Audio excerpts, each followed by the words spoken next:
when they're touched or handled by humans, they explode and they kill anything in the general vicinity of it. I mean, like I say, it wasn't a bad movie. I mean, but it was really, it wasn't anything like what you'd expect, I guess. Because I mean, the whole movie, you think, well, there's going to be some sort of cool alien in this movie, but nothing ever shows up. It's just these weird egg things. So, yeah, it was interesting. I actually made myself sit down and watch it one day, just because, I mean, it was ranked one of the worst movies he'd ever did. I mean, after seeing a lot of his movies, there's a lot of that could take that take that title, but it was definitely an interesting film, to say the least. But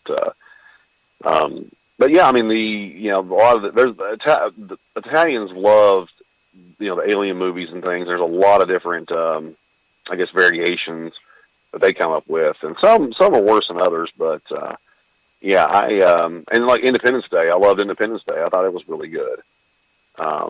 That was a definitely unique take on the whole, with the aliens, being sort of a biomechanical weapon, and they were inside, like the aliens were actually smaller and actually inside these suits. And, it was a pretty good movie. I mean, I think Will Smith did a heck of a job in it, and Jeff Goldblum. So, a lot of people, I think it was kind of one of those movies, either you loved it or you hated it. Well, what was that remake of the War of the Worlds, with Tom Cruise? I really, really like that one. I mean, that one, I really got into it because it was, again, that was, a movie. It kind of started out slow, but then halfway it started picking up where, it really started making sense and started getting a little bit more, scary and stuff like that. And it made me really think, would the public out there actually react the way, like in that movie, if we were being invaded like that? Yeah, and I mean, again, the original was fantastic. I loved the original War of the Worlds, and I actually have listened to the radio broadcast that was initially released, if you remember correctly, that caused all the panic because they actually thought it was a real alien invasion.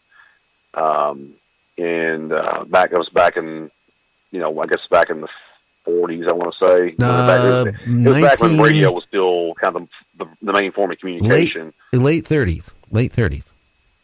Okay, I was say, yeah, and it was sometime around the 30s or 40s, but yeah, that was and then of course they made the movie about it and everything, and I loved it. And actually, the remake actually was surprisingly, like you said, it was done really well. I was pleasantly surprised because I'm one of these big advocates about if a movie's really, really fantastic, I don't know that you can make a remake that's going to match it.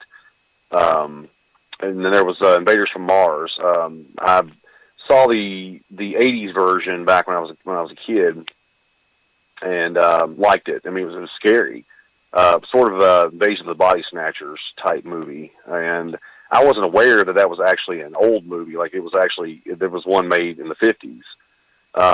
It pretty much is verbatim. Almost exactly. The remake's almost verbatim of the original. I mean, except I think there's a few slight variations there, but of course there's a lot more blood and gore, I think, in the remake. But and like I said, Invasion of the Body Snatchers, that movie's pretty terrifying as well. I mean, having aliens taking over your body and creating an exact clone of you. That's always been kind of a scary thing, scary thought for me. Yeah, I would sure hate to have a clone of myself that's kind of it consisted of like a vegetable matter.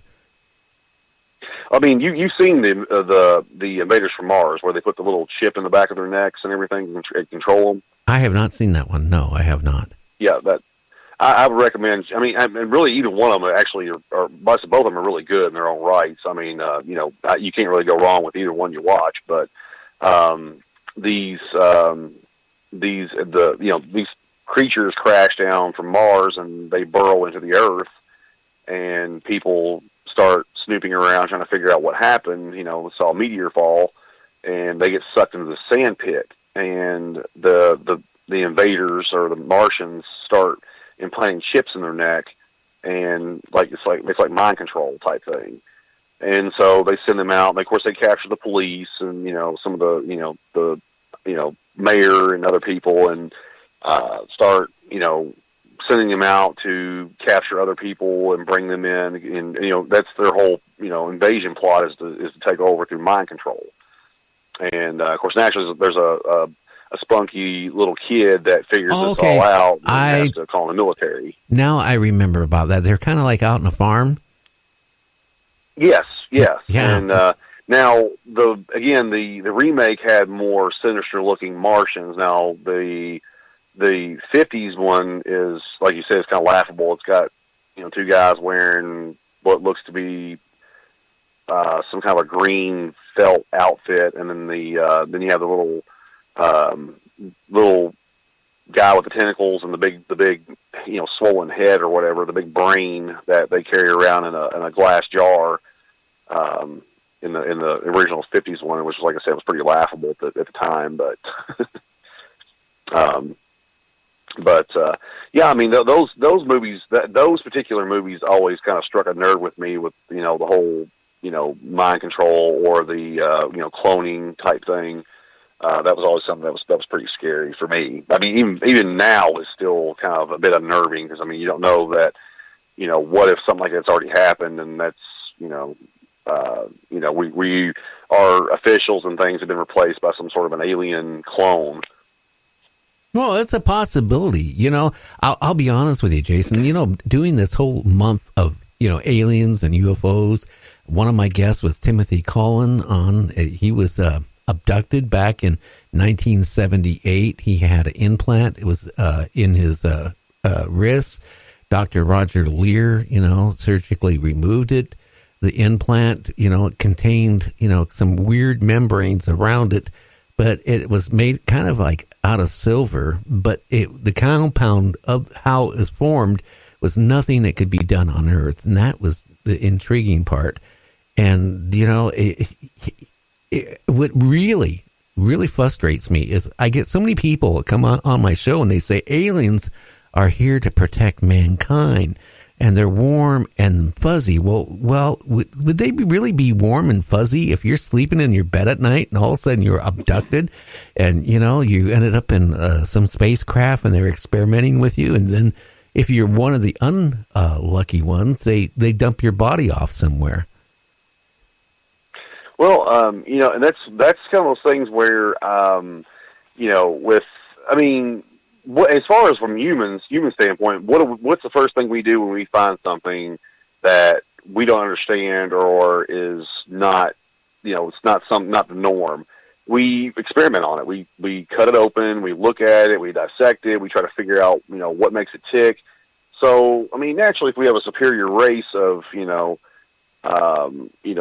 aliens that have already mastered, space travel and, or time travel or, whatever, I would say they probably are completely fascinated with us just as much as we are fascinated with them. And I'm fairly certain they probably know if they make themselves known what's going to happen. We either probably try to fight them or we will try to, capture them and dissect them and see what makes them tick or, take their machines apart, So I would say they probably keep a safe distance and probably just monitor us if, I always, have discussions about that with a lot of friends of mine, and some of my friends are like, we're alone in the universe. There's nothing else out there.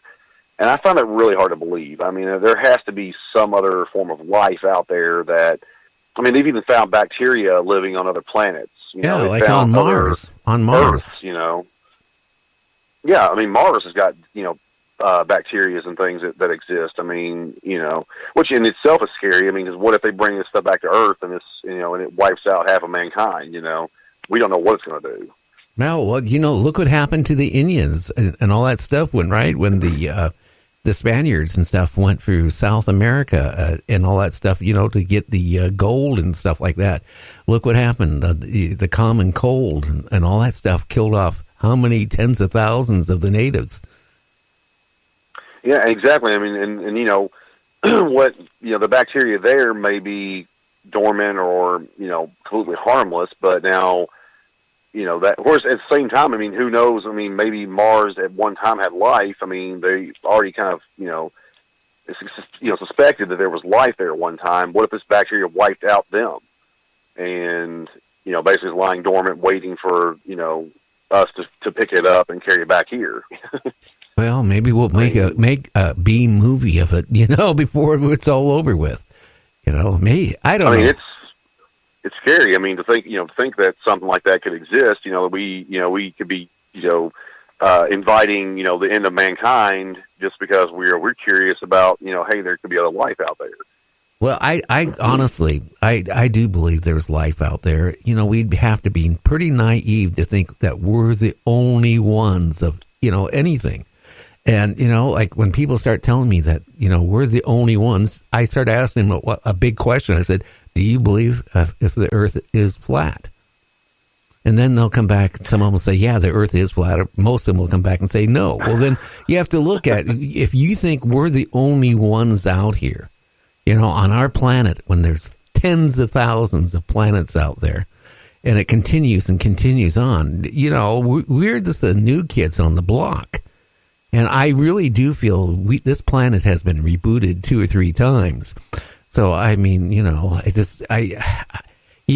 have to be pretty naive, to come and say that, well, there isn't life out there, and maybe we are being visited. And it's just too many strange things, being reported, people being abducted.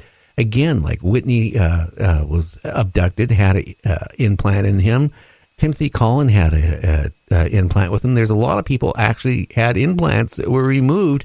The compound of the implant, like I said, couldn't have been made on our planet. We just couldn't do it. So, that makes me think that, yeah, I think we're being watched. Are they friendly? Are they like those on B movies?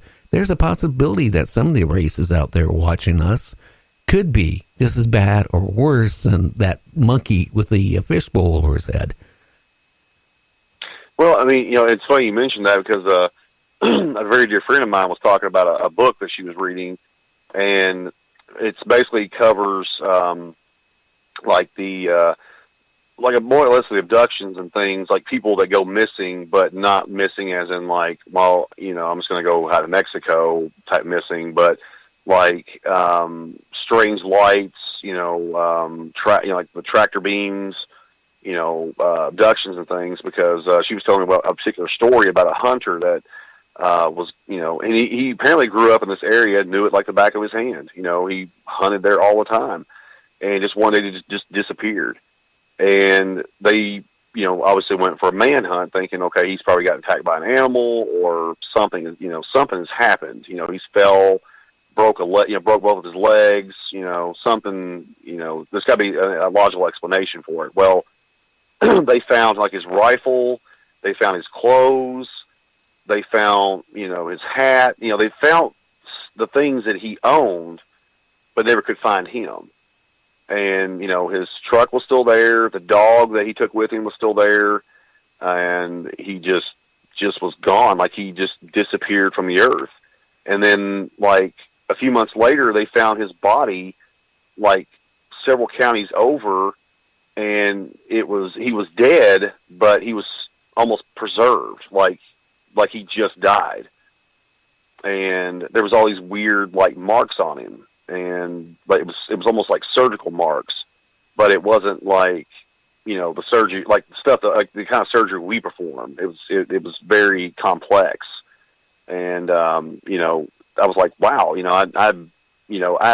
I guess I've always been kind of fascinated with this kind of stuff anyway. So I'm hoping maybe eventually she'll let me borrow the book and I can actually, read up on it. But it talks about all these different abductions and things that happen, that's happened over the course of 20 or 30 years, as far back as we've been able to document it.